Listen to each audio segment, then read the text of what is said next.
Perfeito. Meus irmãos, estamos voltando.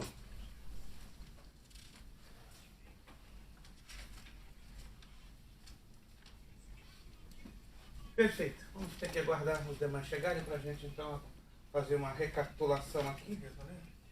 Deixa eu passar a ficha de chamada. Eu estava esquecendo a ficha de chamada. Conseguiu, não? Vira na parte da tarde.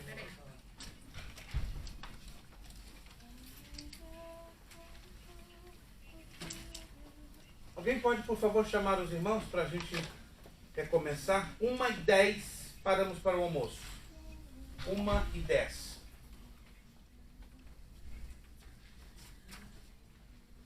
A ficha de chamada está sendo passada, assim que, por favor, não se esqueçam de assiná-la. Sim, por gentileza.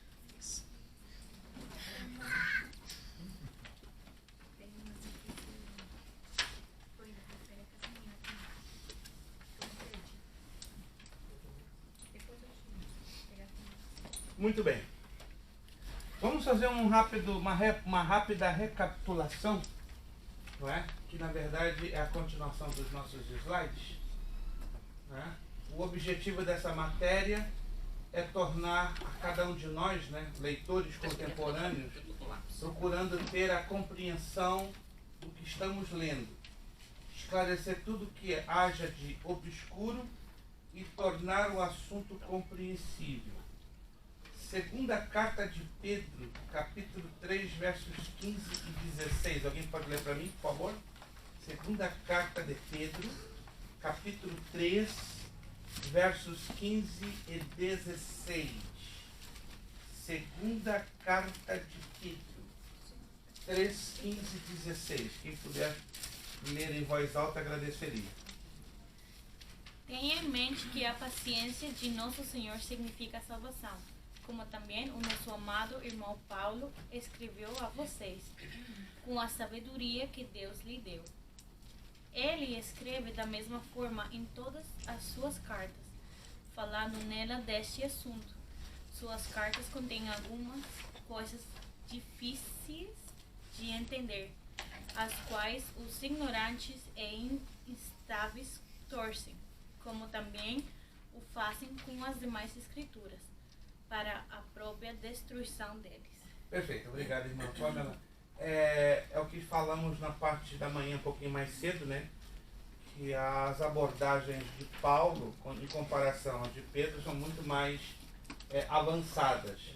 É possível dizer a verdade de forma errada. O que significa hermenêutica? Vem de Hermes, mensageiro e intérprete dos deuses. A hermenêutica é a ciência das leis e princípios de interpretação e explanação. É a arte e a interpretação da linguagem. É a interpretação de textos escritos, especialmente bíblicos. Compreender as escrituras sagradas e por que meios dessa compreensão deve ser atingida. Ok, esse aqui é o nosso arquivo do computador que às vezes pega essas mensagens. Ok. A hermenêutica é uma arte, porque na hora de aplicar as regras, há necessidade de bom senso e sensibilidade. A ciência de ramo teológica que define os princípios gerais, básicos e corretos da interpretação da Bíblia. Como já falamos, Hermes é o deus da mitologia grega, correspondente ao deus da eloquência, que os romanos chamavam de Mercúrio. De acordo com a mitologia grega, ele era filho de Zeus e de Maia. Era mensageiro e arauto dos deuses. Era o deus da eloquência. O termo grego hermenêutico significa interpretação ou arte de interpretar. O vocábulo grego hermenêutico significa intérprete. A origem bíblica da hermenêutica está em Neemias 8:8. Quem pode ler, por favor, Neemias 8:8? Embora um texto, né, do Antigo Testamento, mas a origem teológica da hermenêutica se encontra em Neemias 8:8. Quem pode ler para mim, por favor? Neemias 8:8. livro da lei, e leva um livro na lei de Deus, e declarando e explicando o sentido, faziam que lendo se entendesse. Explicando o sentido, fazendo que se entendesse. Temos duas ramificações da hermenêutica, a geral e a especial. A geral é aquela que trata as escrituras como um todo, princípios gerais básicos, elabora os princípios, inclui análises histórico-cultural, léxico-sintática, contextual e teológica. É o que nós falamos alguma coisa mais cedo. A especial é aquela que trata de questões particulares das escrituras, do gênero específico, exemplo, parábolas, alegorias e profecias. Daí a necessidade de ver a palavra como um todo, bem assim a relação de suas partes. Interpretação versus aplicação. Interpretação é o significado único pretendido pelo autor, inspirado por Deus. Já a aplicação podem ser vários, dependendo da situação em que as pessoas se encontram. Pode explicar isso aí, Fazão? Por favor? Vamos lá. Aplicação Podem ser vários, dependendo da situação em que as pessoas se encontram. Vamos aqui na frente. Aqui na frente já vamos entrar nesta parte da aplicação. Os objetivos da hermenêutica. A hermenêutica estabelece princípios, métodos e regras necessárias para elucidar palavras ou frases, cujo sentido não esteja bem claro. A hermenêutica teológica procura traduzir, interpretar e fazer compreensível a mensagem da Bíblia na situação contemporânea.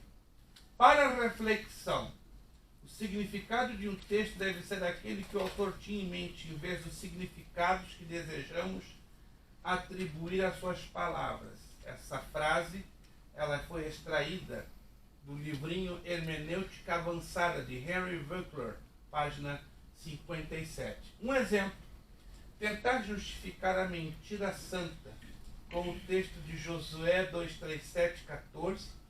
Aí podemos comparar com Hebreus 11:31 e Tiago 2:25, 26.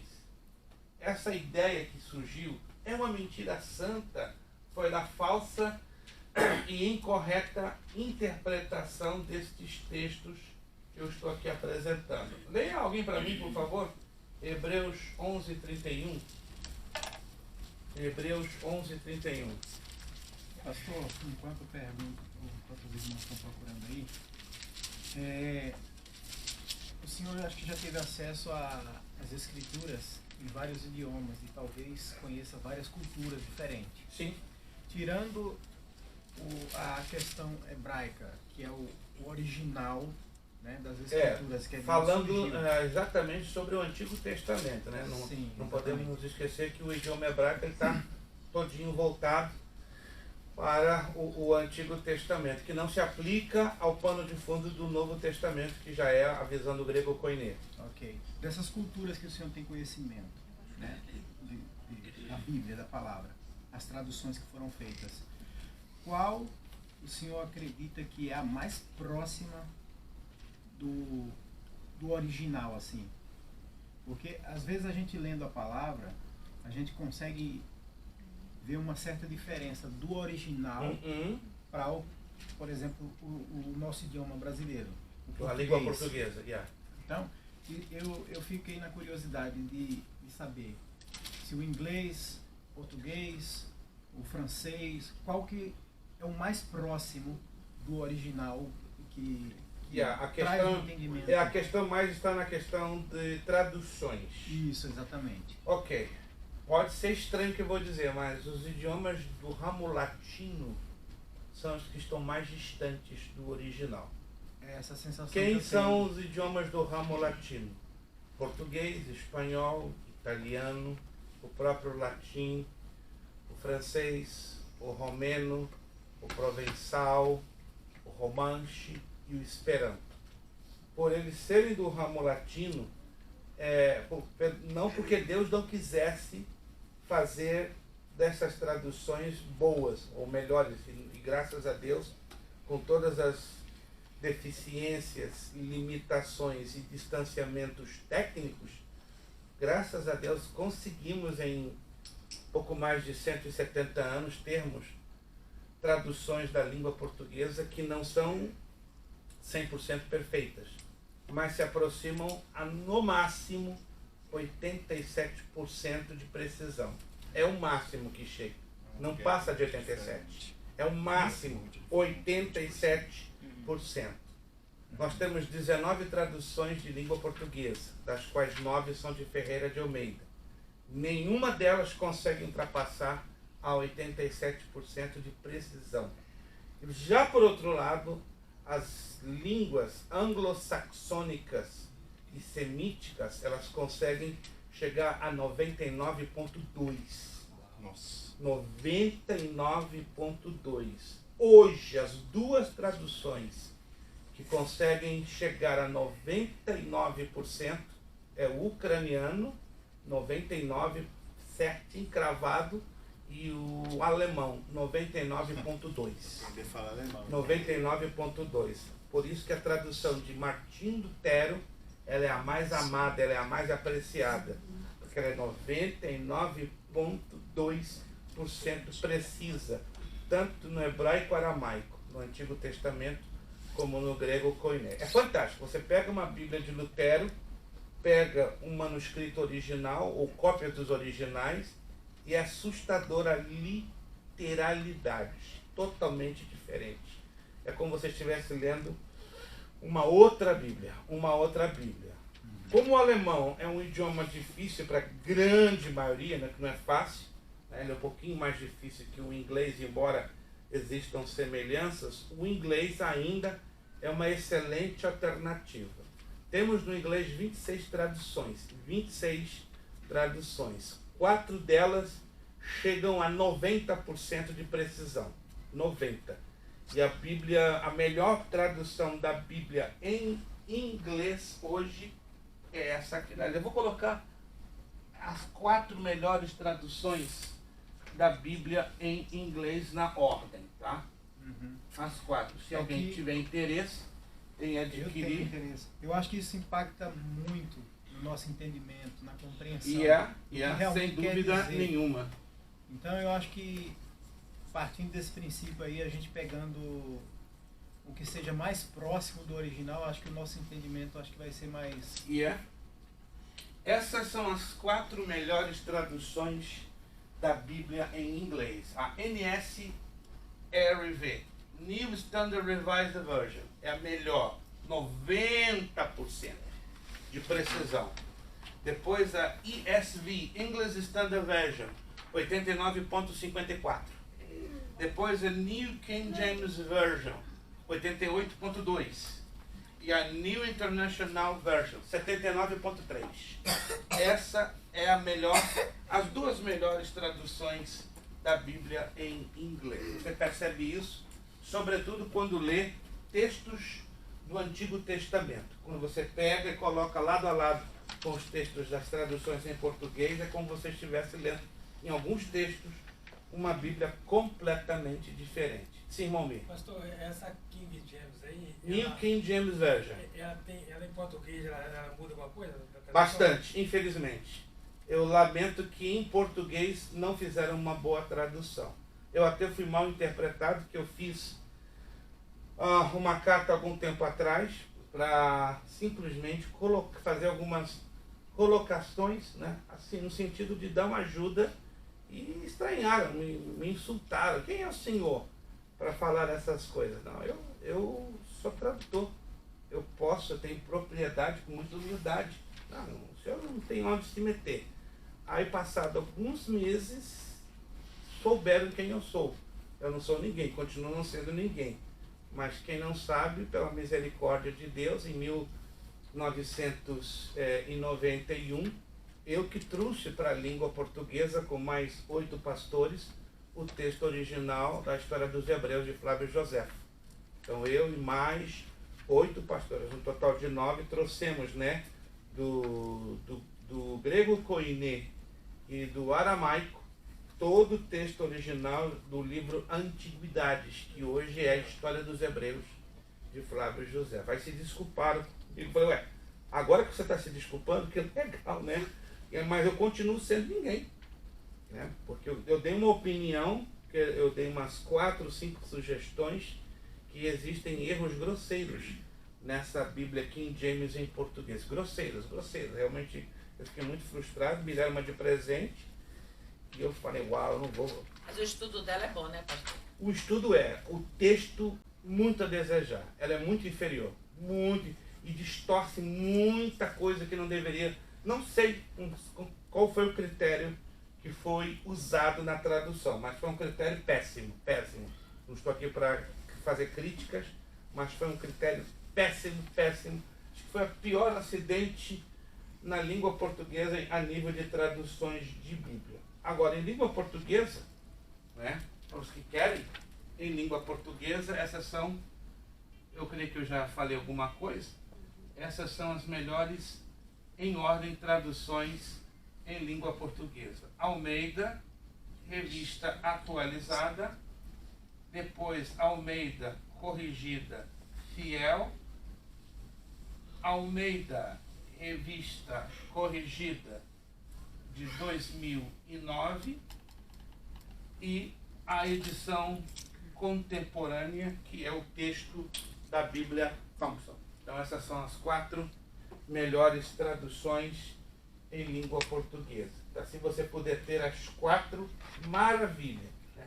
Se não puder ter as 4, pelo menos essas 2 aqui.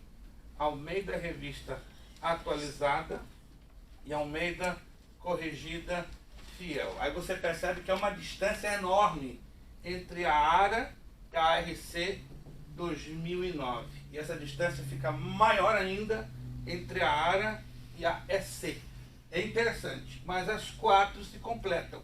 Entende? Com essas 4 em inglês se completam, essas 4 em português se completam. Ou seja, as deficiências que você encontra em algumas delas, elas vão se completando. Por isso que é interessante. Se o aluno de teologia que é interessado por precisão técnica puder, que tem essas 4 no inglês e essas 4 no português. Vai ajudar demais. É como abre-se um panorama, abre-se um horizonte nunca antes experimentado. Né? Tem uma experiência diferente. Tá? Se você ler razoavelmente em inglês, está ali. Aquelas 4 traduções. Se você quer entrar no mundo das traduções em língua portuguesa, estão ali aquelas 4 traduções. E repito, vale a pena o investimento que você vai fazer. Hebreus 11:31, por favor, quem pode ler? Pela fé, Raabe, a meretriz, não foi destruída com os desobedientes, porque acolheu com paz aos espias. Tiago 2:25-26. Tiago, capítulo 2, verso 25 e 26.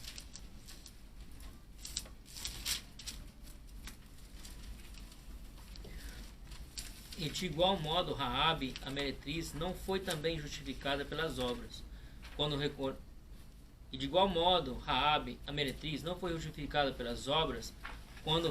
recolheu os emissários e despediu por outro caminho, porque assim como o corpo sem o espírito está morto, assim também a fé sem obras é morta.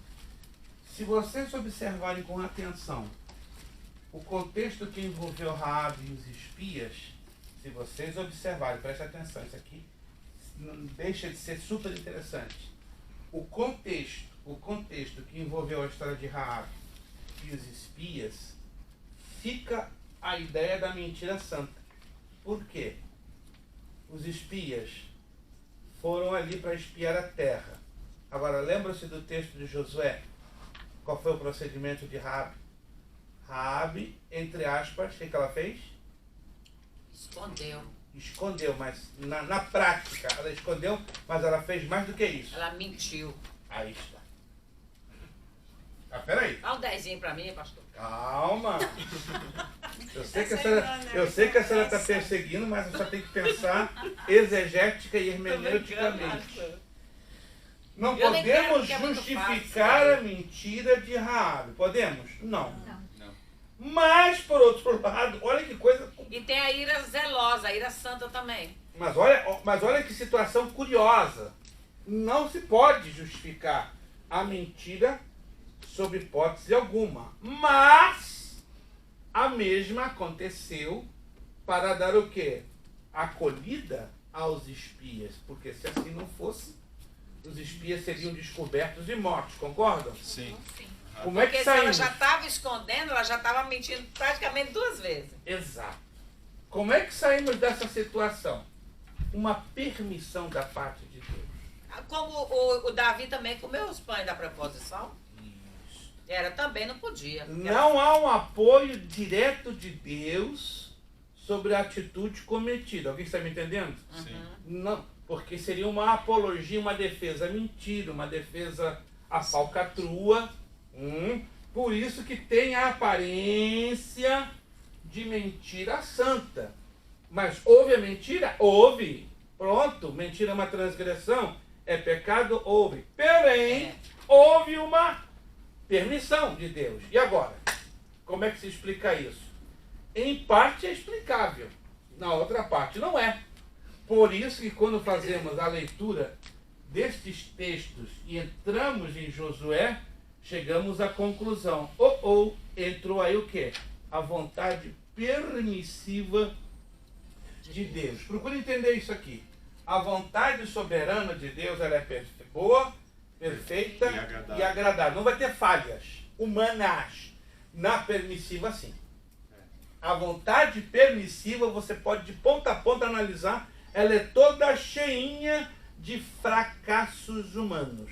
Mas Deus fez isso. Ó. Abriu a porta, fez com que o homem desse permissão o homem passar. No meio das suas falhas, ele vai, quebra a cabeça ali a colar, mas chega no objetivo proposto por Deus. Só que o caminho é mais tortuoso, é um caminho cheio de problemas e de falhas. Compreenderam? A vontade perfeita de Deus, ela é uma linha reta.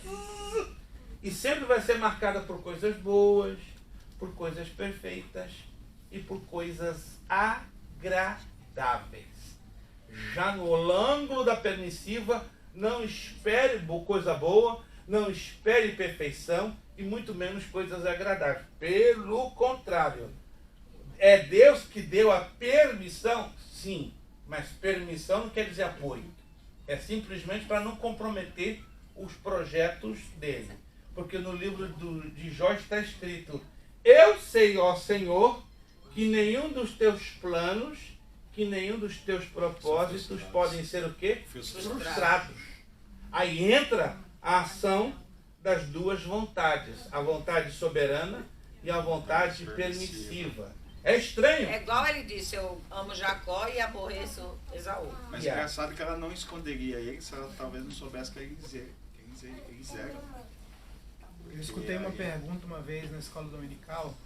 Uma pessoa falou assim: quem é o personagem da Bíblia que enquanto ele estava mentindo, Deus estava com ele? Quando ele falou a verdade, Deus se afastou dele. Fizeram essa pergunta. Não tem... E aí todo mundo começou a procurar e questionar: mas como? Deus está com uma pessoa que mente? Não pode, não faz sentido. E aí levaram lá na história de Sansão. E quando Sansão estava mentindo a respeito de onde era o segredo, né, da força, ali, Deus estava com ele. O dia que ele mentiu, que ele falou a verdade, aí Deus não estava mais com ele.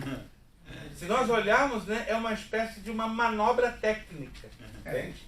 Um tanto inconsciente, mas olhando pelo lado nu e cru da história, constituiu-se numa mentira. Porque o que é uma mentira? Ou não falar a verdade. Ou, no caso mais brando da situação, houve uma omissão, que é a ocultação da verdade. Eu levei por esse lado. É a omissão. Porque a mentira propriamente dita é a distorção da realidade. Então ali Sansão não distorceu, mas ele se omitiu de abrir a verdade. Ali pode ser considerado melhor a omissão. Mentira já seria forçar um pouquinho o texto bíblico. Vamos lá. Vamos entrar nessa parte. Eu não esqueci do irmão João na questão da aplicação, é que eu quero avançar um pouquinho, porque nós vamos trabalhar muito forte na questão da aplicação. Duas coisas que não podem ser esquecidas de maneira nenhuma, e nós vamos falar disso mais adiante. Já vamos adiantar alguma coisa sobre o que é a crítica textual e a crítica histórica. O que é isso? A crítica textual, que ela é conhecida como a baixa crítica, é a ciência que estuda as possíveis mudanças que ocorrem com o texto bíblico. É a tentativa de averiguar o fraseado primitivo de um texto, como disse Henry Winkler. A crítica histórica, que é a alta crítica, é aquela que estuda os fatos históricos envolvidos com o texto. Estuda a autoria de um livro, a data de sua composição, as circunstâncias históricas, a sua autenticidade e a sua unidade. Por isso que chama-se histórica. Ela estuda os pormenores, os detalhes que envolvem o livro em questão. Por exemplo, Faraó Neco contra a favor dos assírios. 2 de Reis 23, 28 e 29. Mal, destruição vem do norte. Jeremias 1, 14, 4, 6, 6, 1, comparado com Abacuque 1, 6. Exegese, vamos entender melhor as diferenças entre as duas. Exegese é a arte de dissecar o texto e tirar o máximo possível de mensagens que Deus nos faz. É a aplicação dos princípios da hermenêutica para chegar-se ao entendimento correto do texto. Já foi lido Neemias 8:8. A palavra exegese deriva-se do grego exegeomai. Exegeses, ex tem o sentido de extrair, exteriorizar, expor.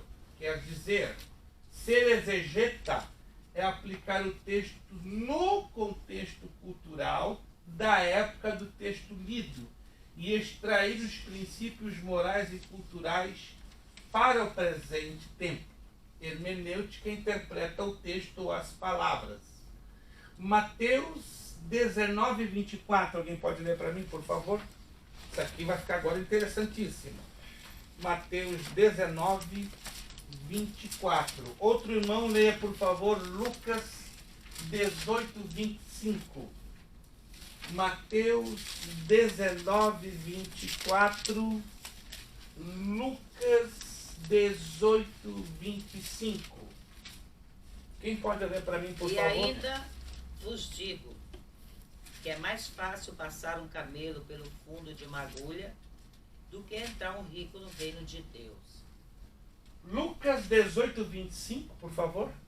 Porque é mais fácil entrar um camelo pelo fundo de uma agulha do que entrar um rico no reino de Deus. Observem que no texto em português é exatamente a mesma coisa. É uma coisa. Mas não no grego.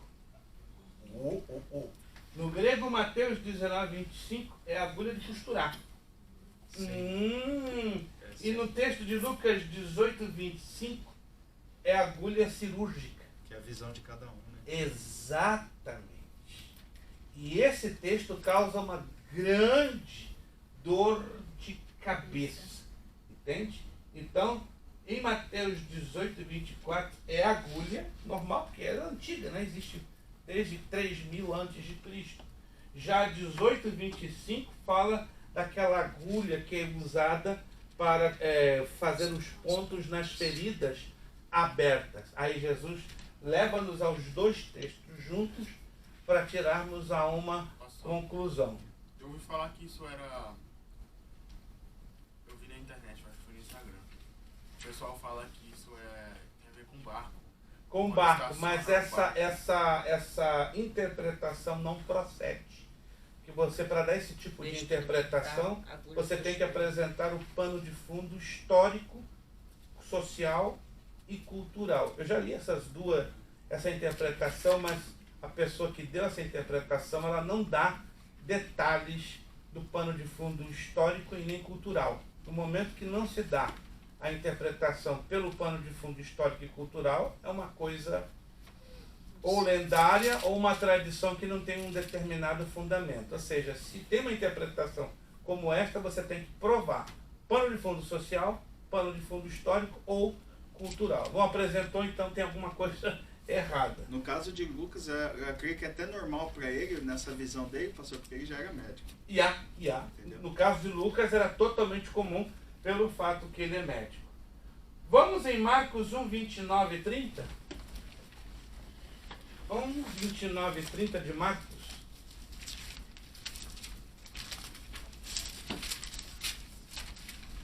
Isso aqui é bem interessante. E saindo eles da sinagoga, foram com Tiago e João diretamente para a casa de Simão e André. A sogra de Simão achava-se acamada, com febre, e logo lhe falaram a respeito dela. Importante entender que a palavra febre do texto grego não significa exatamente a febre como hoje conhecemos. A febre, nos tempos de Jesus, era mais conhecida como desarranjo intestinal, dissenteria, certo?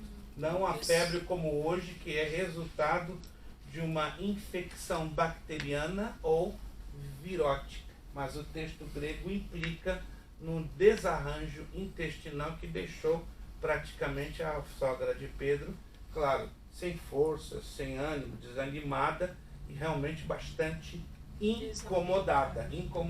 Daí o texto que Ferreira de Almeida joga em português seria febre, mas não é a febre que hoje, contemporaneamente, nós conhecemos.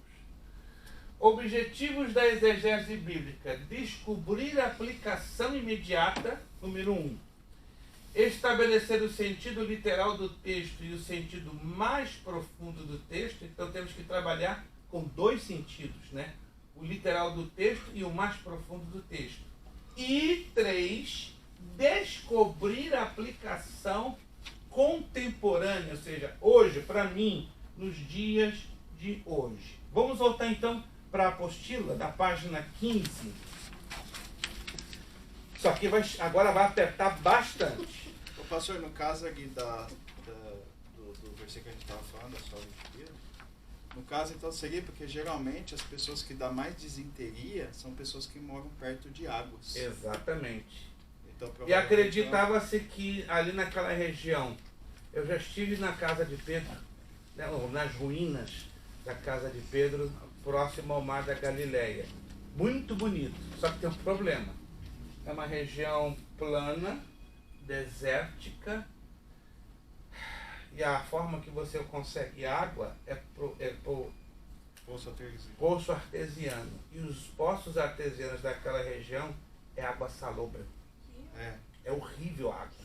Tanto que recomendo, quando passamos por aquela região, que cada um leve a sua garrafinha ou o seu tanquezinho de água, e não é recomendável tomar de nenhuma das fontes. Tem muitas fontes expostas, mas o gosto da água, eu provei, pouco provar, é insuportável, é como se fosse uma água apodrecida e salgada. Mas os da terra, os originários dali, as pessoas, normalmente vão lá, enchem um vasilhame, um cântaro, e tomam normalmente como se estivéssemos tomando uma daçane. E sorrindo. Agora, vai eu tomar uma dessa? Vou entrar com febre. Ou seja, com dissenteria. Ou com aquele estadozinho que ficamos mal, né? Toda hora a gente vai lá e pra cá no banheiro. Ok? Vamos voltar. Para não dizer aquela palavra que nós costumamos dizer em português, né? Que como estamos sendo gravados vai ficar mal. Pastor, que começa com C. Como que no texto, se a gente for no dicionário, a gente sabe que a febre como que vai descobrir que era essa febre diferente? Porque a expressão febre é fácil, minha irmã. A expressão febre... Não é disenteria. A expressão febre, tecnicamente, ela começa a ser conhecida a partir do século XVII. Então... Antes do século XVII, essa expressão febre não constava em nenhum dos anais da história. Esse é o outro lado. Entende? Tem certas enfermidades que elas passam a ser conhecidas depois do século XVII. antes do século XVII, não existia. Desarranjo. Desarranjo, a letra C, que eu não vou falar o nome, a coisa feia, né? Igual E aí, pato. hein? Igual pato. Igual o pato, exato. Pronto, irmão Júnior já deu a discriminação pra gente já ter em mente. Aneira, isso, asneira. Deixa que... Só fala asneira. Asneira. Não, interessante que a Bíblia nunca vai trabalhar com termos nem técnicos e nem modernos. Nunca, nunca. Você esqueça-se que você não vai encontrar na Bíblia a expressão aidético. Você na Bíblia não vai encontrar a expressão o camarada está com pneumonia. Ou na Bíblia você vai encontrar que o camarada está com derrame. Né? Por exemplo, aquelas visões de Ezequiel falaram que no futuro ia ter aqueles não sei o quê. Aí umas pessoas estavam falando que Ezequiel estava vendo, eram esses aviões, né? Exatamente. Vamos entrar, porque essa linguagem é mais aplicada à tipologia e à simbologia, que é mais complexa, e ela é muito ligada aos livros proféticos. Irmão João, rapidinho, para nós entrarmos nessa página. Qual que é a palavra grega usada para febre lá? Tem 4. Pode ser leotrostopos, pode ser sinostromunus, pode ser teminis olones, ou pode ser litrenes. São 4, de acordo com a aplicação. Você está com litrenes. Tem 4 aplicações. Tudo depende da aplicação, porque a aplicação ela vai determinar o quê? A sintomatologia do problema. O senhor pode ler isso aqui? Aqui. Agora se eu falar em grego, estou com listrene, doutor. Sim. Erreden Peucerara Simonus Cateiteuco Ya. Nossa, a tradução é boa. Olha só.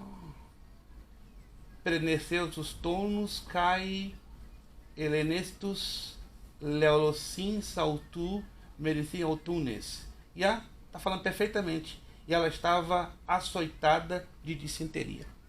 Aqui, ó. Eu pego essa palavra aqui, ó. Ya? Kataquemaia, não sei ler. Aí, fala doença. Catatemaia. Aí fala a tradução. Haver-se deitado, cair prostrado. No sentido mais literal, reclinada por dissenteria ou desarranjo. Que seria a tradução literal. Essa já é uma tradução mais contemporânea. Catarremonomai. E é perfeito. Já está no caminho. Já está no caminho para o irmão fazer a sua exegese. Um website que o segue esse caminho. Segue esse caminho. Maravilha, muito irmão. Bom. Segue esse caminho. Pra nós, irmão. Ninguém vai deixar o irmão para... Ninguém vai enrolar o irmão. Na hora de dizer os originais, isso aí é perfeito. Maravilha, parabéns. Só por causa disso, irmão João, leva 75 de bônus. Eita glória. Leva 75 de bônus, irmão João. Isso porque só mostrou o telefone.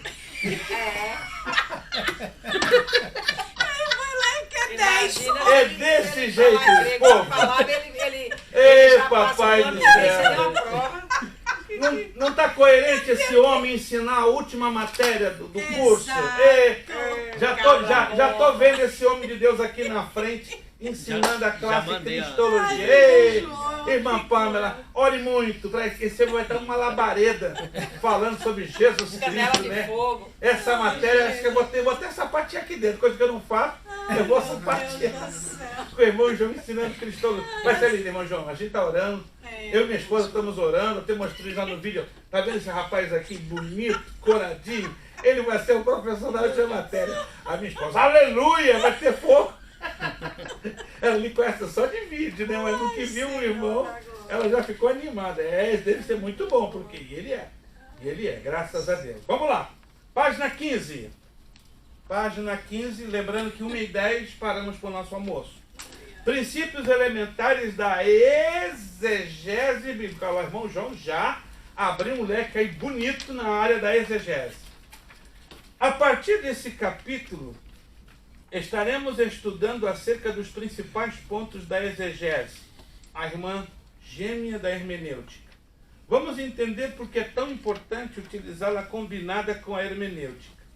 Vamos estudar também seus princípios e mecanismos de funcionamento para uma melhor valorização e compreensão das palavras nos idiomas originais. Número 1, a língua moderna do estudante da Bíblia.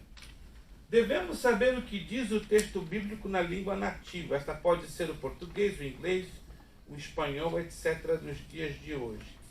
Trata-se do sentido natural das palavras no nosso próprio idioma. Só para vocês verem, a Almeida Revista e Corrigida, não a 2009, que é a melhor, mas a de 95, que ela é esmagadora na maioria do uso dos irmãos nas igrejas, ela causa um pouco de dificuldade. Olha a dificuldade que você vai encontrar. Não é que ela seja uma má tradução, ela cria bloqueios na compreensão do texto em si. Ser imputado ou levado em conta. Você vai encontrar em Gênesis 15:6, Atos 7:60. Restolho. Se você não tiver um dicionário bíblico, o que é um restolho? É um resto? Não exatamente. Está lá em Êxodo 5:12. Exatores. Alguém sabe o que quer dizer exatores? Em Êxodo 5:13. Exatores. Olha, vocês pararam, ficaram bloqueados na questão da compreensão da palavra. Exatores, capatazes. Capatazes. Oblação. Oblação. Oferta derramada no formato líquido. Isopo. Alguém sabe o que significa isopo? Em espanhol? Planta. Em espanhol? Em espanhol é muito conhecido, exatamente como em espanhol. É uma planta. É uma planta tipo um molho de plantas usada para espalhar líquido. Temos propiciação. Então, essas palavras são características da Almeida Revista Corrigida. Aí você vai ver, para a Almeida Revista Atualizada, já muda completamente. Você não vai encontrar essas palavras. Você vai encontrar, ao invés de ser imputado ou levado em conta, transferido. Deus imputou, ou seja, Deus transferiu, não é? Restolho, você vai observar que é o final da colheita. Exatores, você não vai encontrar essa palavra, vai encontrar capatazes, né? Oblação, você vai encontrar oferta derramada em líquido. O isopo, você vai encontrar como fosse um pincel. Propiciação, né? A entrega substitutiva e assim por diante. Então depende se você é amante da revista Corrigida 95, bem, continue. Só que tem que ter um dicionário do lado para te ajudar a interpretar as palavras, porque ela usa palavras um pouco pesadas, assim, num português que fica distante. Então é interessante você ter uma dessas 4 para exatamente evitar esse tipo de bloqueio na compreensão de certas expressões.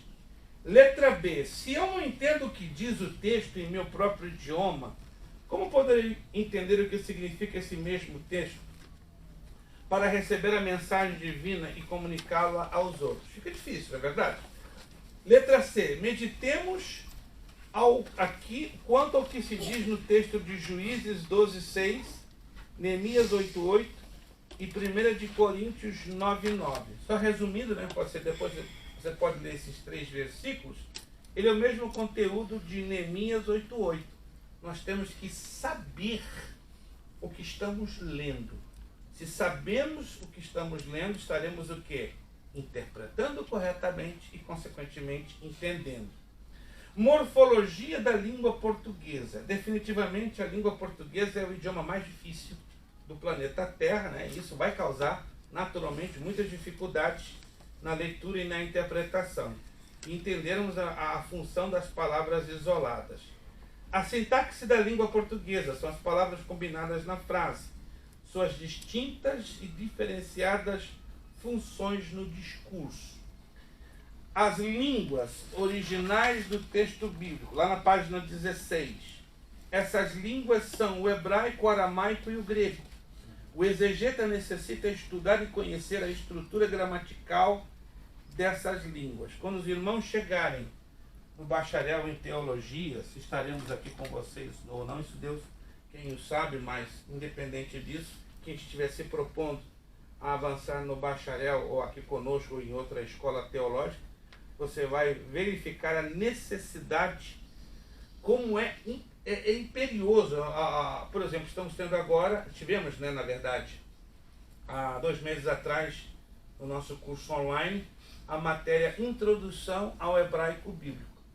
E vivemos essa experiência já por várias vezes ao longo dos últimos 48 anos e tivemos uma experiência um pouquinho pesada, um pouco difícil, né? Porque o nosso grupo hoje do bacharel são 20 alunos e, infelizmente, dos 20, 14 tiveram uma enorme dificuldade em entender os princípios básicos da língua hebraica, bem básico.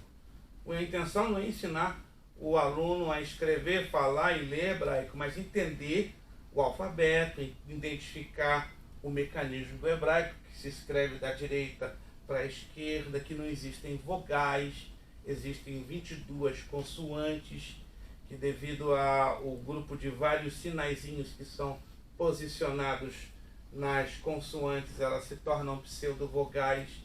Mas o que me deixa um pouco preocupado é que 14 alunos de 20, infelizmente, a noção de língua portuguesa, de gramática básica de língua portuguesa, me deixou isso muito assustado, quase zero, para não dizer zero.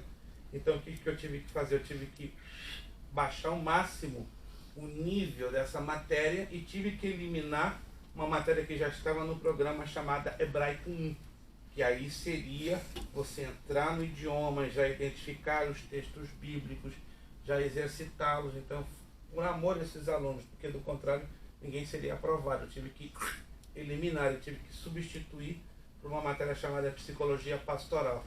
A mesma coisa eu vou fazer no grego, quando chegar, porque é sempre assim, introdução ao hebraico bíblico, aí Hebraico 1, introdução ao grego bíblico, grego 1. Então eu vou ter que eliminar Hebraico 1 e grego. Já fiz isso, né? Já tive que fazer isso para parar o bem. E provavelmente, se chegarmos juntos ao bacharel, eu vou ter que fazer a mesma coisa e substituir por matérias de mesmo peso, porque eu percebo que 70% dos alunos brasileiros, quando estudam o bacharel em teologia aqui nos Estados Unidos, tem uma enorme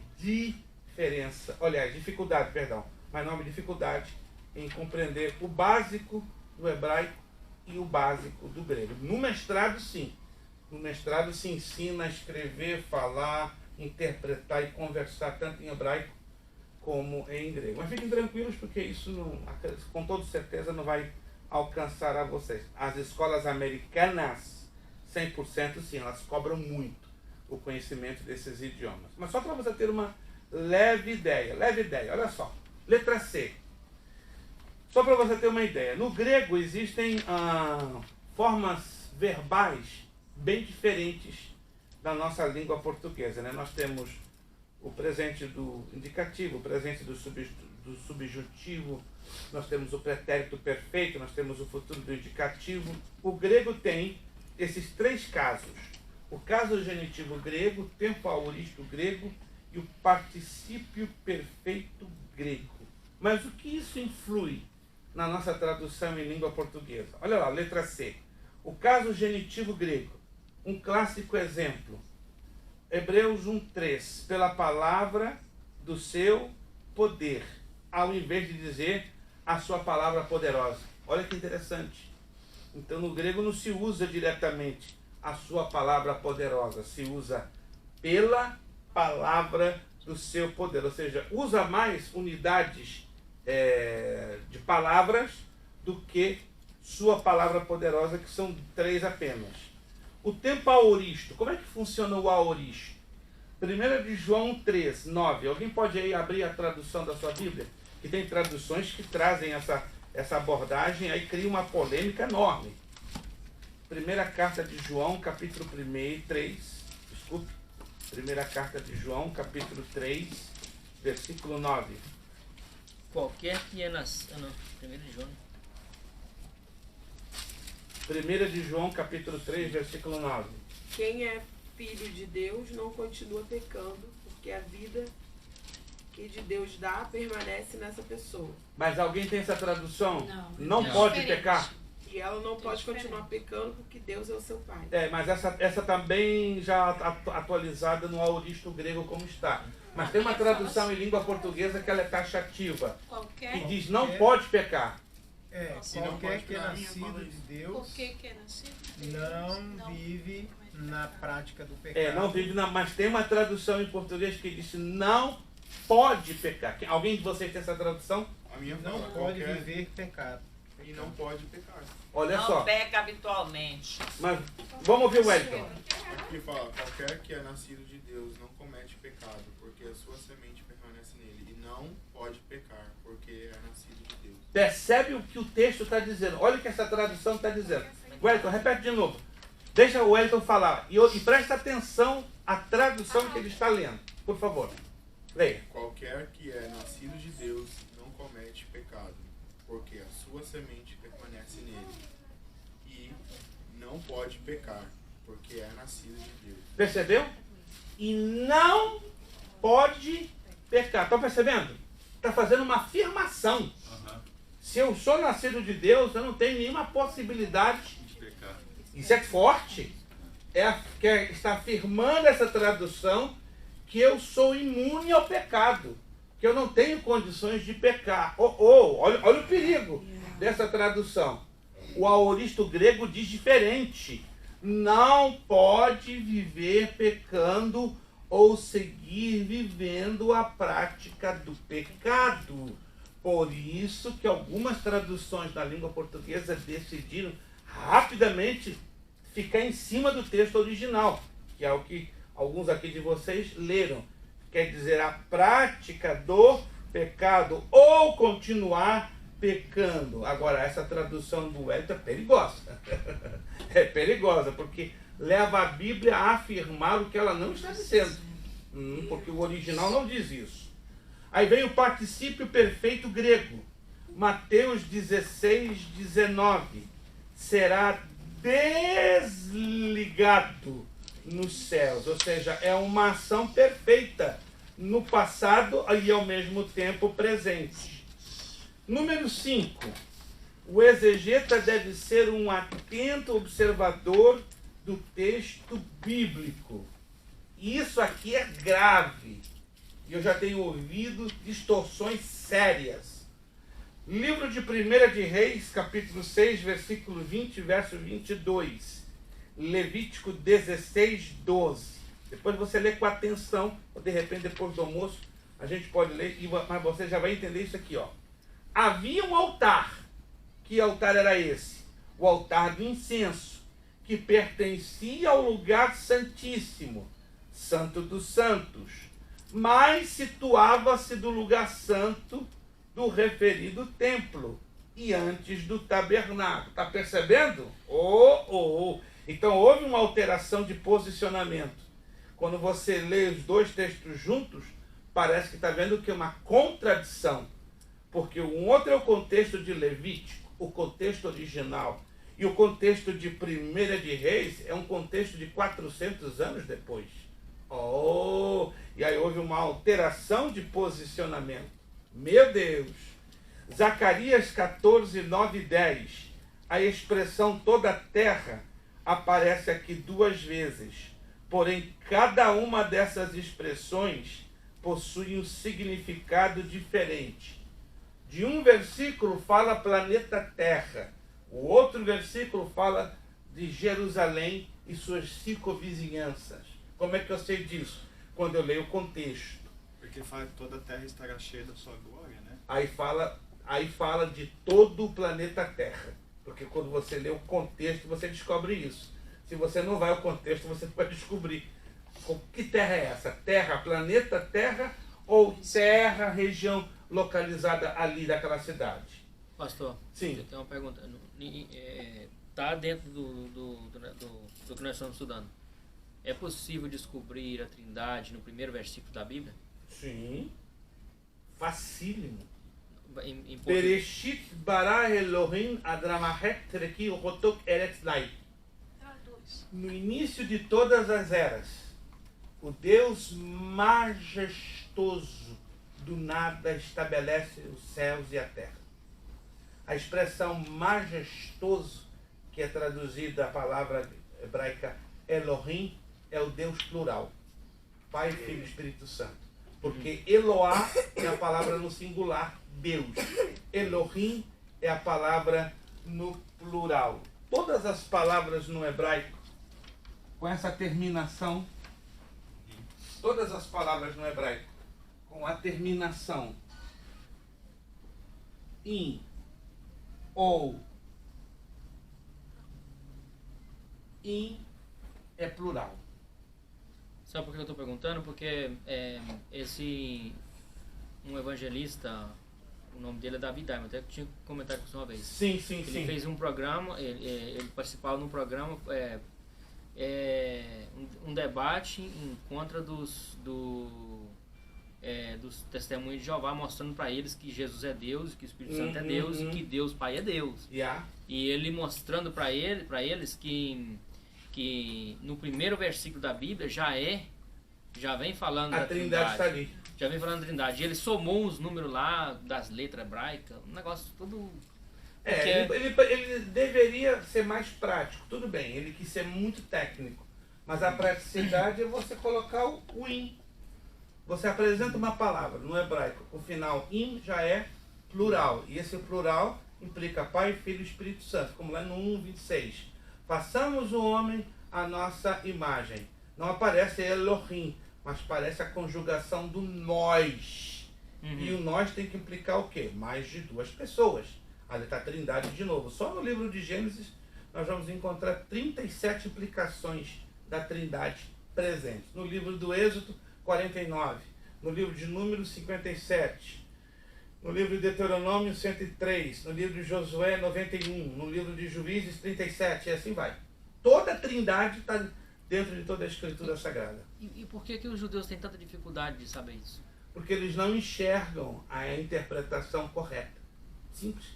Paulo não diz que eles estão com véu? Então tem que se cumprir a Escritura. Eles não enxergam além da gramática. Eles enxergam até aqui. Nesse outro lado eles não enxergam. Por isso que quando Jesus vir, vai tirar o véu. Aí eles vão enxergar os dois lados. É como fosse uma parede. Uma parede não tem dois lados? Ele não tem o Espírito Santo. Eles só estão enxergando o lado da parede, esse lado, o lado de dentro. Mas não estão enxergando o lado de fora. Aqui tem uma parede atrás dessa aqui, correto? Então eles estão enxergando só esse lado da parede.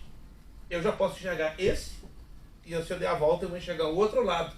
O problema é que eles não têm como dar a volta para enxergar o outro lado, porque eles não têm o Espírito Santo para abrir a visão deles, para movê-los para enxergar o outro lado da parede. Então eles só estão vendo esse lado aqui da interpretação. O outro lado, quando Jesus vier na tribulação, sim, aí eles vão enxergar. Tanto que diz que ele vai vir, eis que ele vem com as nuvens, todo olho verá, inclusive aqueles que o traspassaram. Então, ali eles vão enxergar. Ei, aquele a quem nós traspassamos, é ele que está descendo para resgatar a nós. Só naquele momento que eles vão ter esta visão, porque o Espírito Santo vai ser derramado poderosamente sobre eles. Mais 5 minutos para nós terminarmos. Em Ezequiel 28 existem dois personagens diferentes neste capítulo. Isso aqui dá confusão. Do versículo 1 ao 10, usa essa expressão, príncipe de Tiro, que é um príncipe humano. Mas do versículo 12 para frente, rei de Tiro, muda de príncipe para rei. Aí quando você estuda o contexto, descobre quem é esse rei de Tiro? Satanás. Como é que eu sei que é Satanás? Pelas características que eu vou encontrar no 13, no 14, no 15, no 16. Você tem que ser um atento leitor. O exegeta deve ser um atento observador do texto. E na maioria das vezes, 90%, não somos. Gálatas 4:10, o apóstolo Paulo está aqui censurando e não ordenando aos Gálatas. Como é que eu sei disso? Quando eu leio os versículos 7, 8 e 9, eu descubro que se trata de uma censura. João 5,39, Jesus não está aqui ordenando. Examinai a Escritura. Não, isso não é uma ordem. Não. Jesus está mostrando que a incoerência dos judeus, quando eu leio 40, 41 e 42, eu descubro isso. Êxodo 16, 1, mais Números 13 e 21. é o deserto de Sim e o outro é o deserto de Zim. Dá confusão? Dá. Tudo por causa de uma letra. Isaías 42, 19. Aqui temos dois servos do Senhor. Olha que interessante. Bem diferentes. Isaías 42, 1. Aqui o servo do Senhor é Cristo. Como é que eu sei? Quando eu estudo os versos 2, 3, 4 e 5, eu descubro que está se falando de Cristo. Mas quando eu vou lá no verso 19, o servo do Senhor é a nação de Israel em sua rebeldia para com Deus. Aí eu tenho que ir para os versículos 18, 17, 16, 20, 21 e 22. Eu tenho que usar a lei dos contextos. A lei dos contextos tem que sempre ser usada. Número 6, já terminando. O texto em geral. O texto é o fluxo normal da comunicação escrita. É a contextura da comunicação escrita. Texto provém do latim textus, que quer dizer tecido ou tela, ou seja, o tecido do discurso. No texto bíblico temos duas coisas principais: as palavras isoladas e a mensagem. Número 7, as palavras isoladas e as locuções do texto. Isso inclui o vocabulário bíblico. 8. A mensagem do texto. Seu ensino é para todas as pessoas, em todos os tempos e em todos os lugares. Isso é muito relativo. Vamos ver isso lá na frente. Número 9. Aqui pega. A Bíblia tem gêneros literários e esses gêneros vão nos ajudar a dar a correta interpretação do texto? Corretíssimo. Ó, a Bíblia, quando é levada em conta como texto, é uma obra literária. São esses os principais gêneros literários da Bíblia. Só vou mencioná-los, não vamos estudá-los agora. História, genealogia, só dentro da história, ó. Genealogia, leis, poesia, provérbios, profecia, drama, biografia, cartas, sermões. Na verdade, na história estão incluídas a narração e a crônica. Mas aí nós temos genealogia, leis, poesia, provérbios, profecia, drama, biografia, carta, sermões e revelação. Então anote aí na parte da tarde, com a graça de Deus, vamos dar continuidade. Gêneros literários da Bíblia. Gêneros literários da Bíblia. Como é importante termos isso aqui. Aí vamos... O bloco 2 eu já não vou dar para vocês de bandeja, já dei o bloco 1. Aí depois vamos entrar... Ah, papai, essa vai ser bonita. As figuras de retórica ou de linguagem. O que é um acróstico, uma alegoria, uma antítese, um antropopatismo, um apóstrofo, clímaxogradação, um enigma, uma fábula, uma hipérbole, uma interrogação, uma ironia, uma metáfora, uma metonímia, uma parábola, um paradoxo, um provérbio, uma prosopopeia, um símbolo, um símil, uma sinédoque. Morri na praia, pastor. Ninguém vai morrer na praia. Tem boia para todo mundo. Tá? Vamos estudar as 21 figuras de linguagem. 98% dos ministros não têm a mínima ideia que essas figuras existam na Bíblia e são de capital importância para a correta interpretação do texto. Eu acredito que a gente vai chegar até o final da aula de hoje, as figuras de linguagem, aí vai ficar as fontes de aplicação do texto bíblico. Essa aqui seria fantástica se tivéssemos tempo. Meu Deus, essa aqui... Aplicar o texto bíblico é chave. Aí teríamos a relação da hermenêutica contra os campos do estudo bíblico. Mas tudo bem. Eu acredito que 70% da matéria já vai ser bem colocada para os queridos irmãos. Perguntas, dúvidas? Faça agora, por favor. Perguntas, dúvidas? Faça agora. Nada? Perfeito. Nós vamos terminar nossa aula 5h15 pontualmente, tá? Vamos então esticar um pouquinho, 5h15, certo? Lamento se alguém precisar sair às 5 horas, mas teremos que ir até 5h15. São agora 1h10, vamos voltar 15 para as 3. Se você não fez ainda o seu pagamento, procure o pastor Ângelo ou a irmã Monique, por gentileza, né? Se ela pode, claro, fazer-nos essa gentileza. Se algum aluno não puder hoje proceder com o seu pagamento, dê a informação já por antecipação. Não posso, por A e por B e por C, e pedimos que você negocie um prazo, não mais de uma semana. Vamos orar ao Senhor, agradecer a Deus. Irmão João nos leve a Deus uma palavra de agradecimento por esta primeira parte. Irmão João, então, estará orando, agradecendo-nos a Deus pela primeira parte. Senhor nosso Deus, nosso Pai Todo-Poderoso, aqui estamos, Senhor, para te agradecer mais uma vez, Pai, por esta aula tão maravilhosa, Senhor. Obrigado, Senhor, por tuas maravilhas, ó Pai. Pai, agora nós te pedimos, ó Pai, estende as tuas mãos, Senhor. Estende as tuas mãos, ó Pai, e dá-nos, Senhor, sabedoria, Senhor. Dá sabedoria para todos os alunos que estão aqui hoje, Senhor.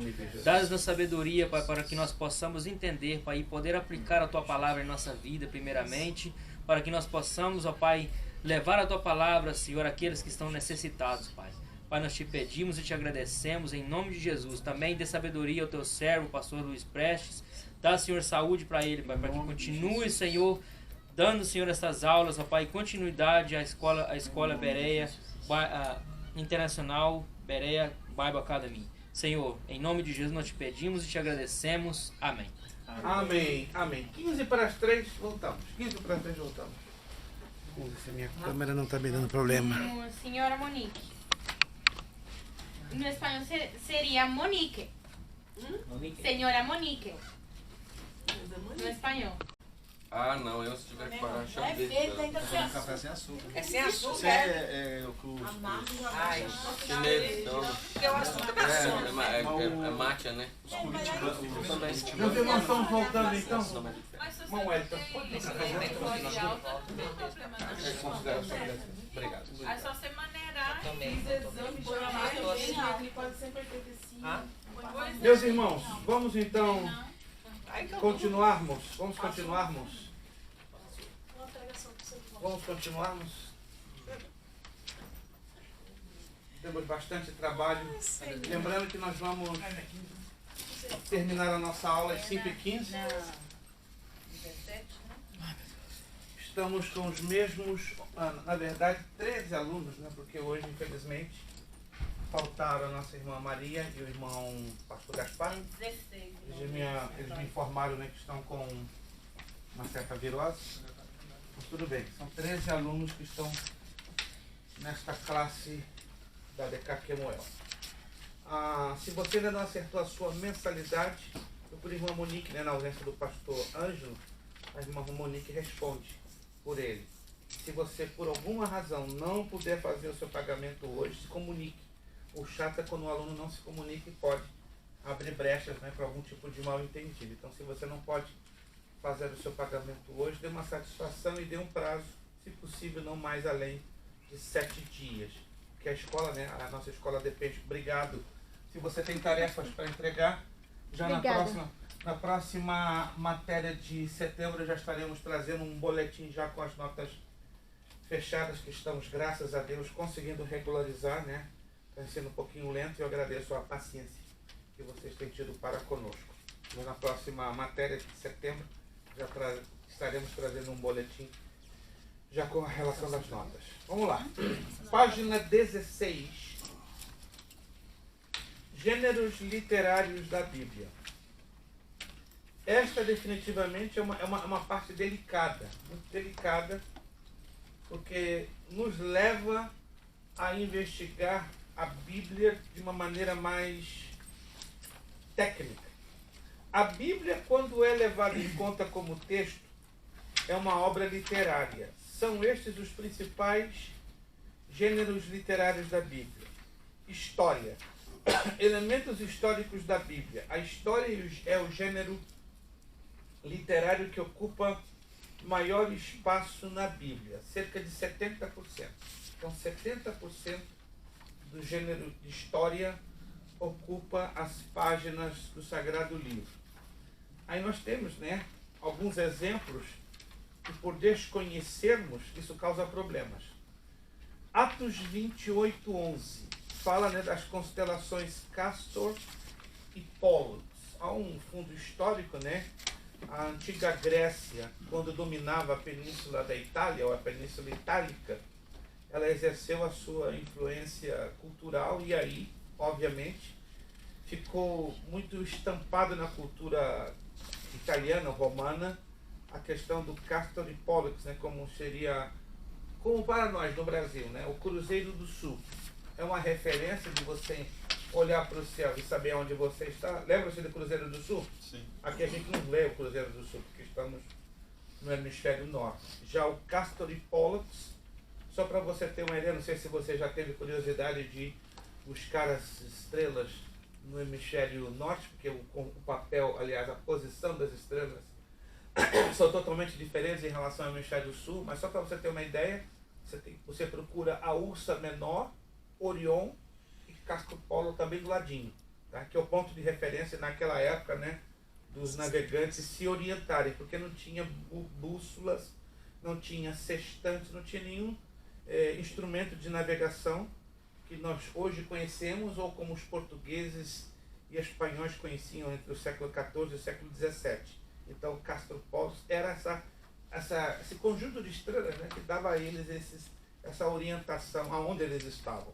Então, esse é um fator histórico. O livro de Jó fala sobre a Ursa Maior. A Ursa Menor, a Ursa Maior também, porque bem lá atrás os gregos, os fenícios, usavam a Ursa Menor também como ponto de orientação no céu. Depois, pela cultura grega, vieram Castor e Pollux. Colossenses 2,14, a cédula que era contrária a nós, nos originais, a ata dos decretos que havia contra nós. É a famosa nota promissória do Brasil. Já ouviu falar da nota promissória do Brasil? Alguém aqui do tempo da nota promissória? Só a irmã Cida. Oh, graças a Deus, irmão Marcos, não me deixou sozinho, não. Eu estava me sentindo tão velho, puxa vida. Nossa, promissória. Nota promissória, se ninguém está se lembrando. Eu saí do Brasil cedo. Meu Deus, gente, não me faz sentir pior do que eu já estou de velho, não. Não, eu agradeço que o irmão Marcos deve ser 20 anos mais jovem do que ele. Então me trouxe um consolo, né? Eu trabalhei em banco no Brasil, o que eu mais fazia era mexer com nota promissória. O que era nota promissória? Em espanhol chama-se pagaré, não sei se em Colômbia há algo parecido, pagaré, que é um documento, tipo um recibinho, tá? Aqueles que não sabem o que é nota promissória, que você se comprometia a fazer um pagamento de uma dívida em dia tal, com multas assim, assado, né? Seria como, não sei explicar como seria hoje atualmente no Brasil. Seria como se fosse um boleto bancário ou um cheque pré-datado. Seria algo parecido como um cheque pré-datado, né? Só que no dia da data do vencimento, alguém cobrava esse valor com juros e correção monetária. No tempo de Paulo, havia a chamada ata dos decretos. Só que era bem engraçado. Por que engraçado? Um exemplo, digamos, se o irmão Wellington estivesse morando em Corinto, uma das principais cidades da Grécia, e ele acidentalmente, por aí, ver situações, ele entra em dívidas. Digamos que ele estivesse devendo 100 mil dracmas. 100 mil dracmas seriam hoje 10 milhões de dólares. Então o irmão Wellington está com um devedor de 100 mil dracmas. O juiz da cidade é informado de todos os devedores. Era informado de todos os seus devedores. O que fazia então o juiz da cidade? Recebia a relação do tax collector, que era o coletor de impostos, não no sentido de Roma, mas estou falando da Grécia Antiga, e fazia a lista do maior até o menor devedor. Geralmente era uma lista de 10 a 15. E era colocado no portão, na entrada do portão principal da cidade. Então todas as pessoas que cruzavam o portão principal da cidade, uau, tá ali, Wellington Almeida, devedor de 100 mil dracmas, e vai descendo até chegar ao que devia geralmente uma dracma, que não é nada, é insignificante. Mas toda aquela ata de decretos, ou tipo de nota promissória, ou dos devedores, era exposta para todo mundo que transitava nos portões da cidade. Paulo usa essa situação cultural e histórica para dizer que quando Jesus morre na cruz do Calvário, a ata dos decretos, ou seja, da grande dívida que nós tínhamos no mundo espiritual contra Deus Pai, ela não é cravada na entrada da cidade, mas ela é cravada onde? Na cruz do Calvário. Aí os demônios têm que olhar a relação da nossa dívida, que todinha foi paga pelo sacrifício, pelo sangue de Jesus Cristo. Por isso que Paulo usa essa colocação lá em Colossenses 2,14. Isso tem a ver também com Efésios 2,6? Isto, o irmão João está querendo negociar hoje. Eu já não posso mais dar ponta, ele já estourou. Ele já estourou a cota, porque ainda hoje eu vou sair 3 perguntinhas para isentar você da tarefa de hermenêutica. Vamos ver se ele consegue. Entra na fila. Segunda de Coríntios 2,14. Ó, depois do café, a irmã Pamela ficou animada, graças a Deus, né? Louvado seja Deus. Ajuda, o café ajuda, gente. O café ajuda. Segunda de Coríntios 2,14. Quem pode ler, por favor? Segunda carta de Paulo aos Coríntios, capítulo 2, versículo 14.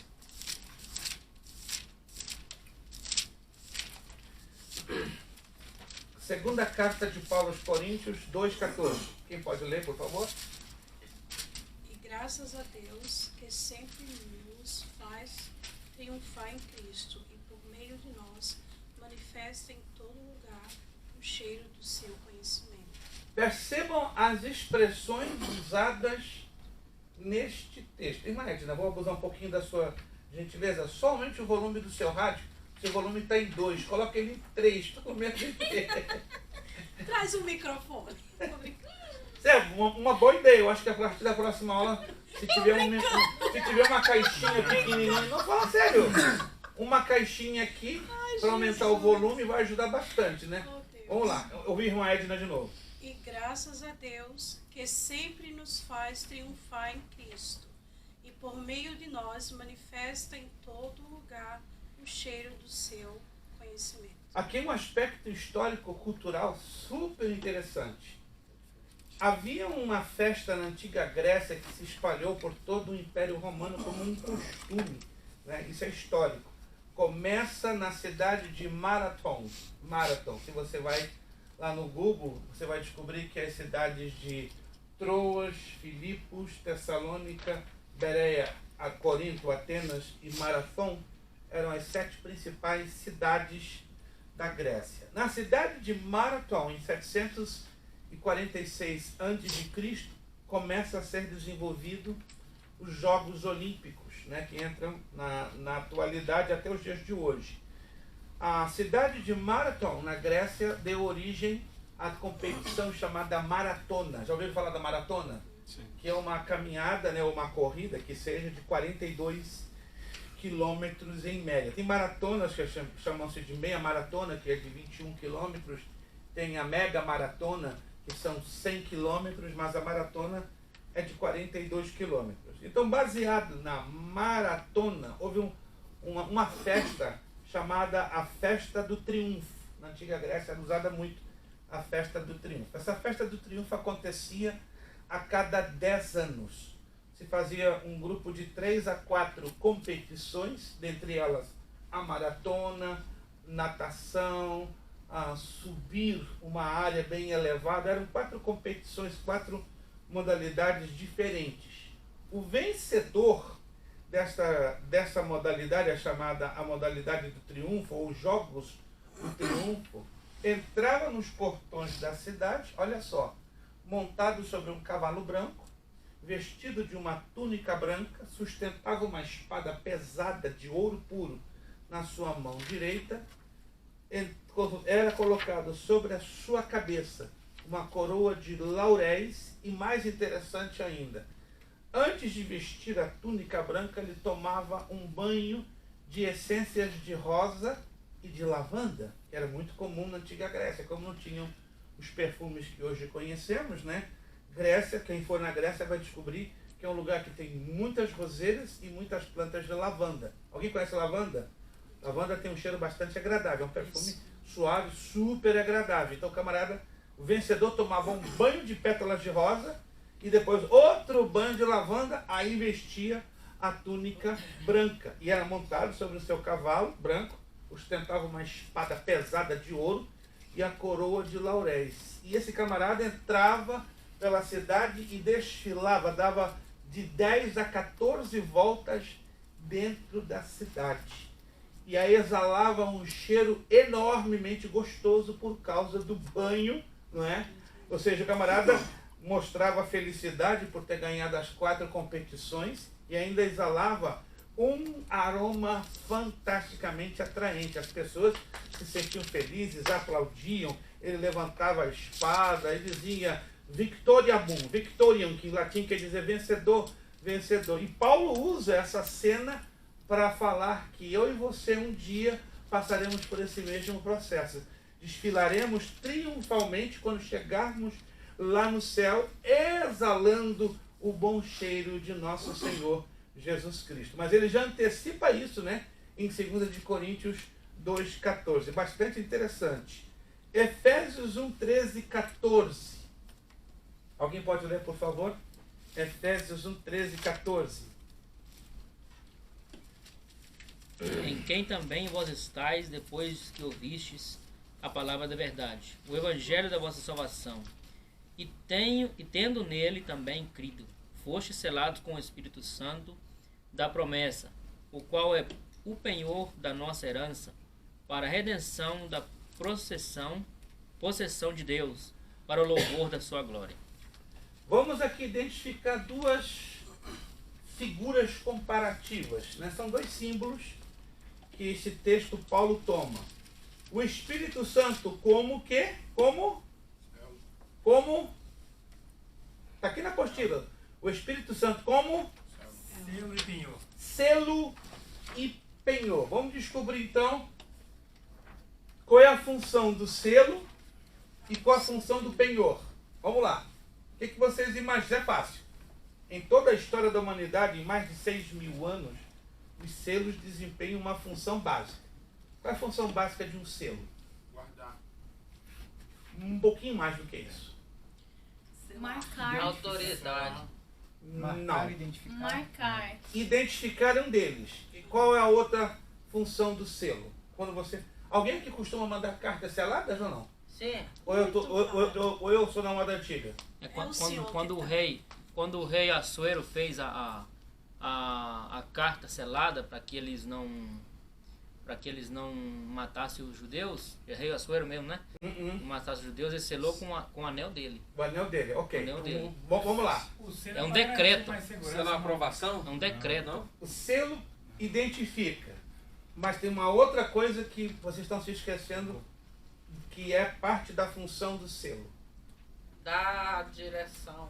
Não. Autoridade. Originalidade, não. A Não. autoridade eu já falei. Identificação tudo bem, mas tem algo importante no selo, vocês estão esquecendo. Então, eu estou chegando à conclusão que só eu que mando carta selada. É quando o rei sela. Aí entra com identificação. Quando o rei sela também é diferente, né? Quando o rei sela um papel, tipo assim, um decreto. Autorização. Não. O rei, tipo, quando o rei lá, o Assuero. É para ser aberto, não é? Quando foi para Não matar pode ser os... aberto, exato. Tem que chegar ao destino para depois ser aberto. Sim. Não estão se lembrando, gente? Legitimidade, não. Não. Isso começa com a identificação. Ah, eu não sei. Valor. Nós está do tempo. Valor. Nenhuma carta sai se ela não tiver o selo. E o selo tem o seu devido valor. Se é o selo real, o valor é maior, é muito maior. É o valor real, não é o valor de qualquer um. É o rei que está selando. Olha, o irmão João já deu a resposta. Já selou com o seu anel. Uma coisa é eu colocar o meu selo e outra coisa é um rei colocar o selo dele. Qual é o maior valor? O meu valor ou o valor do rei? O valor do rei. Então, identidade e valor. Anote isso aí. Então, o valor do selo é identidade e valor. E penhor. Qual é a importância do penhor? Eu já adianto, né? O próprio texto diz o penhor da vossa herança. No caso aqui, Uma propriedade. não estou entendendo isso aqui não. Mais ou menos chegando. É para colocar aqui? Ou... Mais ou menos parecido. Penhor. Penhor daria tipo a segurança, mas pô, uma coisa pela outra, né? Tipo, Uma coisa pela outra. Perfeito. Está chegando lá. Irmão Mi no meu tempo. Eu já penhorei muita coisa. é tipo... Judá deu Parece que o cajado dele, o lenço, né? Isso. Pra Mas o que na verdade, qual é o objetivo prático de um penhor? Diga. Uma garantia. Uma garantia! Perfeito! Não sei se você... Será que é do meu tempo também ninguém chegou a fazer isso? Nos anos 60, 70 e 80, a Caixa Econômica Federal do Brasil tinha o chamado setor de penhores. Pegava um anel de ouro e penhorava. Nunca ninguém viu essa experiência? Não. Então, pobre mesmo fui eu. Ô, pastor, Penhorei várias vezes os anéis de meu pai e minha mãe. Minha mãe penhorou muito. Isso, ó, minha irmã. Minha mãe penhorava joia quase todo mês. Isso, irmã Monique. Olha lá, irmã Monique já... Ela levava, ela tinha uns anéis de ouro e quando o negócio estava feio, ela levava no banco. Era uma espécie de uma garantia. A Caixa Econômica era um empréstimo, correto? Era um empréstimo. Pegava de volta quando pagasse. Pastor, essas respostas aqui desse exercício vai estar no texto da Bíblia para a gente completar ou... Apostila e Bíblia. Apostila e Bíblia. Ou aqui essa resposta, 2 Coríntios 2,14, a gente vai falar se é um texto... Só tem que prestar atenção no que está pedindo o exercício. Se a senhora prestar atenção, a senhora faz direitinho. Se a senhora não prestar atenção, eu não posso fazer nada. Texto geral, gênero literário. Ok. Penhor, então, era algo que era dado em lugar de outro para cobrir uma garantia. Como a irmã Monique falou, e alguns talvez não sabem, a Caixa Econômica Federal no Brasil, alguns anos atrás, ela penhorava joias. Exemplo, quando o camarada estava na pintura, já não podendo...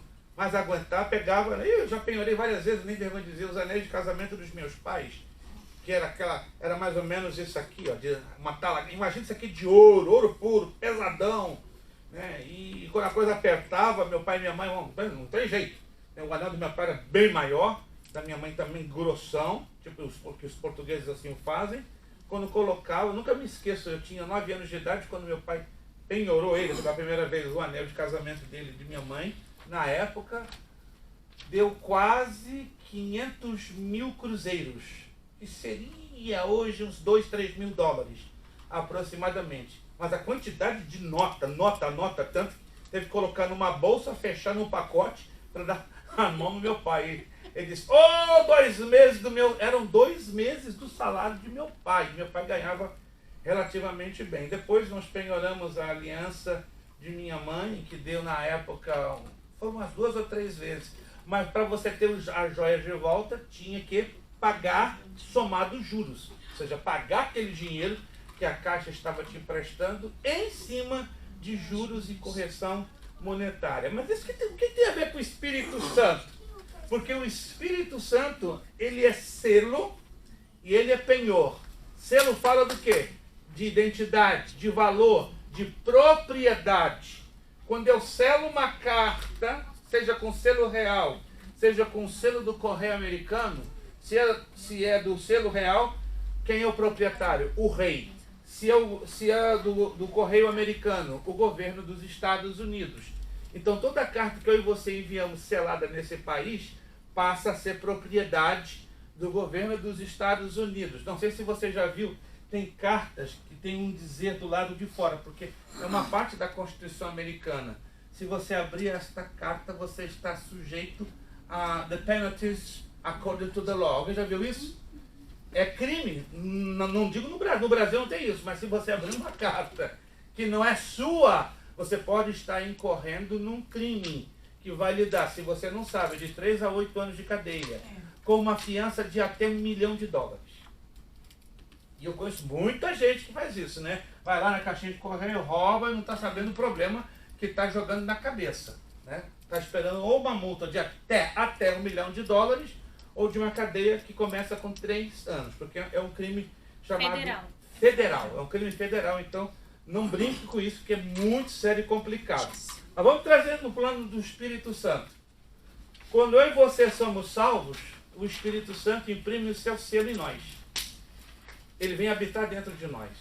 Então ele nos faz o quê? Propriedades de Deus. Então nos tornamos propriedades de Deus, porque nós temos o seu selo. Então nos tornamos filhos de Deus. Penhor da nossa herança. O que é o penhor da nossa herança? Que herança é esta? Vamos lá, no plano espiritual, alguém sabe? Salvação. Salvação. Salvação. É a prova que a salvação definitivamente pode ser perdida. Por isso que tem o penhor da nossa herança, o Espírito Santo. Ou seja, enquanto ele está dentro de nós, habitando, vivendo, temos a garantia da nossa salvação, porque vai ser ele que vai, nos levantar no dia da saída da igreja na terra. É ele que nos mantém separados, santificados para Deus. Então nós temos que ter todo o carinho com a pessoa do Espírito Santo. Abra lá em Efésios 4:30. Quem pode ler para mim, por favor? Efésios 4:30.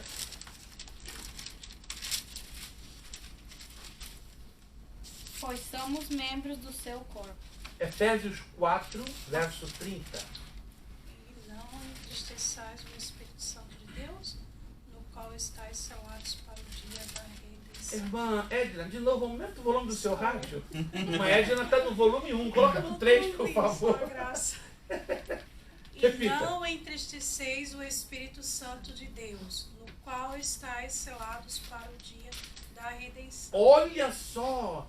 Não entristeçais ao Espírito Santo. Isso é uma ordem. Para o qual fostes selados para o dia da vossa redenção.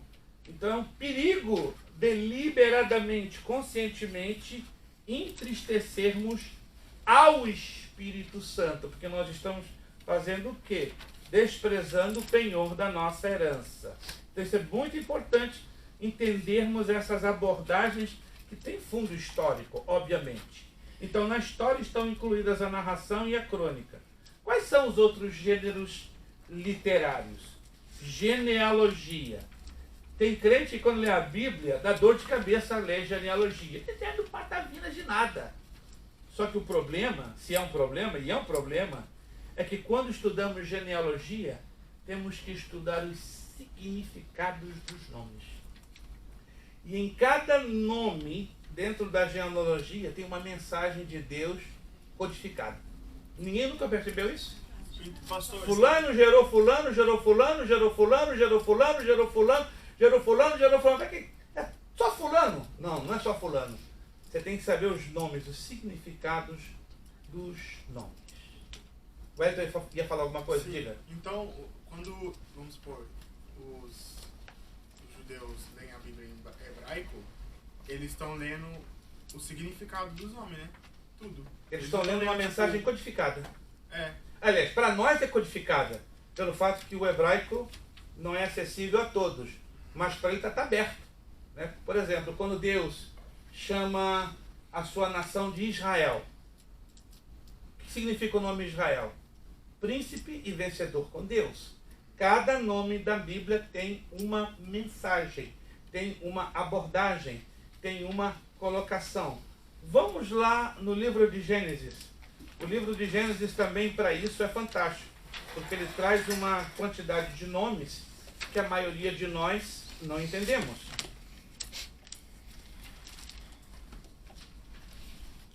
Gênesis capítulo 5.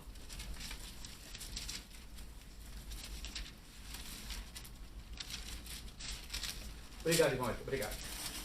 Isso. Aqui tá bom? É. Não está de todo claro, não está todo escuro. Gênesis capítulo 5. Versículo de número 20. Foram todos os dias de Jared, 962 anos, e morreu.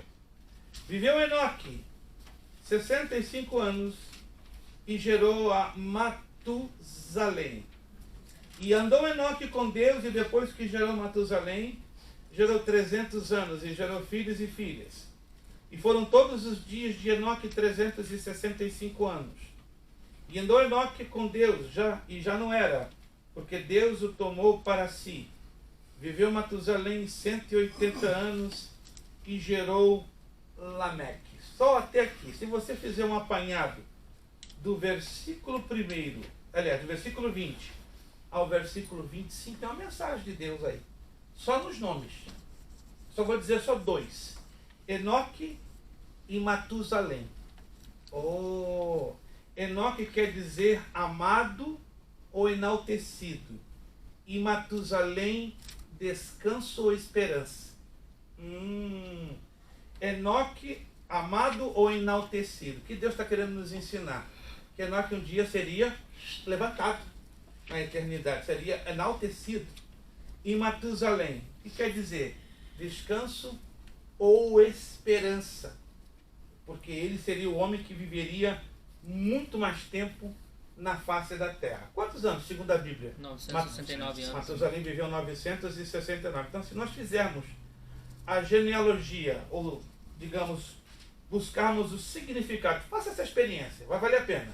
Tá? Pega todo o capítulo 5 de Gênesis e aí você vai se surpreender que tem uma mensagem codificada em todos os nomes que está aqui. Vamos ver os nomes, só que rapidamente, contidos no capítulo 5.